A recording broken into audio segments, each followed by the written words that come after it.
Ashama hordoftoota koo akkam jirtan har'aa dhimma tokko irrattiin odeeffannoo isinii qoodaa. Innis kan xiyyeeffate waa'ee humnoota finxaaliyyii adda addaati. Humnoonni finxaaliyyiin adda addaa biyya keenya keessa socho'aa akka jiran ni beekama. Sadarkaa ammaatiin maal irratti argamu? Waan isaan irratti argaman beekuun hubachuun barbaachisaadha waan ta'eef odeeffannoo kana irratti xiyyeeffatee isiniif kennuuf dhufe hanga xumuraatti akka waliin turtanii hordoftaniif isin affeereera.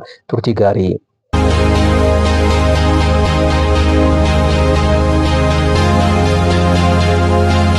Hordoftoota koo kabajamtoota egaa akkuma yaadattan finxaaleeyyiin biyya keenya keessatti ergamtummaadhaan miidhaan geessisan olaanaadha. Egaa lammiiwwan akka dararamaniif iddoo jireenya isaaniirraa akka buqqa'aniif akkasumas rakkoo dinagdee hedduudhaaf akka saaxilamaniif taasisaniiru. Finxaaleeyyiin kun adda durummaadhaan maqaan isaanii dhahamee kan himamuu qabudha. Dhugaatti kanaan duras waa'een isaanii yeroo adda addaatti balballoonfamaa akka ture ni beekama. Kan jalqabaa faannoodha.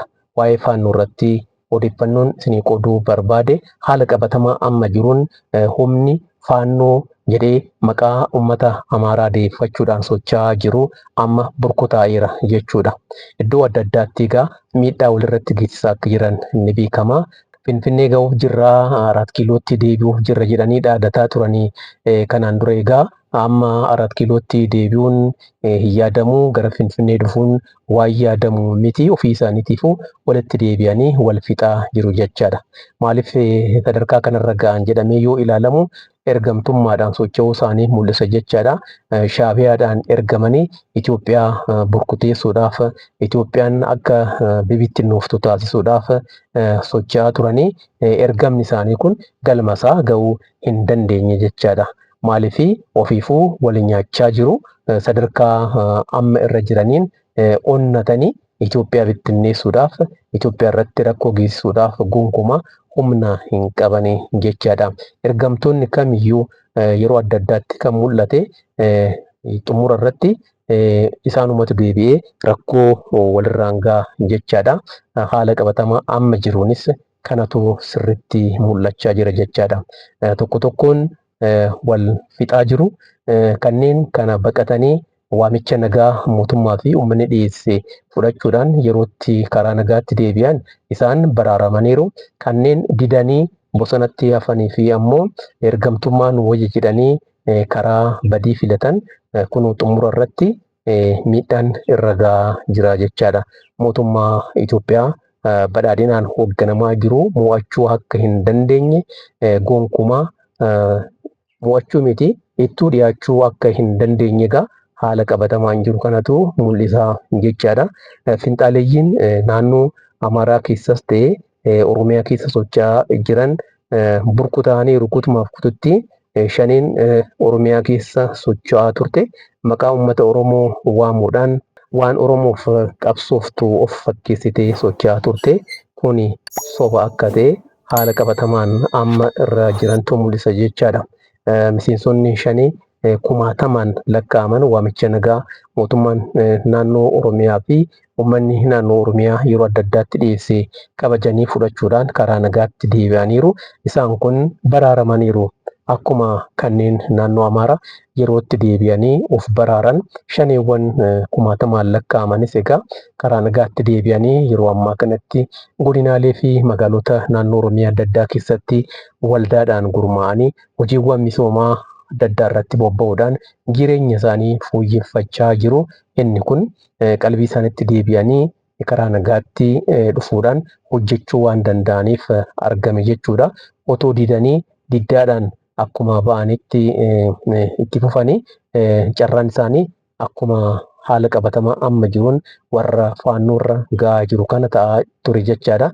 Garuu immoo miseensonni shanii kumaatamaan lakkaa'aman karaa nagaatti deebi'anii naannoo isaanii misoomsaa jiru, jireenya isaanii fooyyessaa jiru, maatii isaanii deeggaraa jiru jechaadha.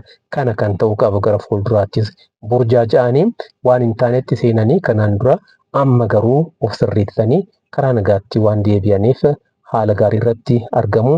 Inni kun ammoo guddina dinagdee naannoo Oromiyaatiifis shoora isaa kan gumaachuu akka ta'e ni beekama. Meedaallii kamiiniyyuu diinaaf ergamtee bu'aan uummata keetiif argamsiisuu dandeessu akka hin jirre haala qabatamaa finxaaleeyyiin irratti argamantu mul'isa. Finxaaleeyyiin biyya keenya sababa adda addaa uumuudhaan mootummaa jijjiiramaa kanarratti dhiibbaa geessisuudhaaf keessumattuu ergamtummaadhaan carraaqqiin isaan taasisan xumura irratti isaanumatti deebi'ee isaan balleessaa jira jechaadha. Haa ta'u gara fuulduraatti inni kun akka dabalamee hin dhufneef of eeggannoo taasisuun barbaachisaadha. Dhaloonni haaraan waan kanarraa barachuu qaba. Biyya ofii miidhuudhaan bu'aan argamu tokko illee kan hin jirre ta'uusaa mul'isa jechaadha. Inni kunis sababa adda addaatiin wanna akkanaatti seenuun ni danda'ama ta'a. Garuu immoo haala qabatamaa jiru ilaaluudhaan irraa of eeguun of deebisuun ni barbaachisa waan ta'eef humnoonni kun otoo kadhatamanii maaloo kara nagaatti deebi'aa otoo jedhamanii waan didaniif xumura irratti miidhaan akkanaa irra ga'e jechuudha. Ofiin walitti deebi'anii wal ajjeesuun badii guddaadha. Biyyaafis bu'aan argamsiisuu danda'u hin jiru jechuudha. Finxaaleeyyiin kun sadarkaa ammaa kanarra maaliif ga'an waan jedhu ilaaluun barbaachisaadha. Kaayyoon isaanii kaayyoo badii waan ta'eef diinaaf kan ergaman waan ta'aniif xumura irratti kanaaf saaxilamanii jechuudha.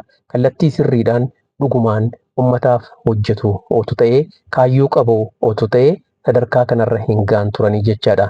Dhugaadhaan waan hin sochooneef xumura irratti badiin isaanumatti deebi'ee jechaadha. Kanaaf waan kanarraa barachuun ni barbaachisa. Gara fuulduraattis yoo ta'e biyya keenya guddisuu misooma biyya keenyaa itti fufsiisuu kan dandeenyu tokkoomnee gamtaa uummannee yoo sochoonedha waan ta'eef shira diinni xaxuun badiitti galuun hin barbaachisu. Keessumattuu dargaggoonni kanarraa barachuutu irraa eegama. Qeerroo fi qarreen Oromiyaas kana akka barumsaatti fudhachuu qabu jechuudha. Rakkoon diinagdee gama adda addaatiin akka dhuunfaatti nama mudachuu danda'a. Garuu immoo rakkoo jeeqamsaa adda addaatti seenuun hin barbaachisu. Xumura irratti miidhama fida waan ta'eef jechaadha. Kanarraa of eeguun of baraaruun ni barbaachisa. Humnoonni adda addaa burjaajessuudhaan nama gowwoomsuudhaan wanna akkanaatti nama seensisuu danda'u. Kanarraas of eeguun barbaachisaadha jechaadha. Yoo kallattii sirriidhaan naamusa gaariidhaan sochoone rakkoo yeroof nu mudatu keessa ba'uun keenya waan hin oolle ta'e jechaadha.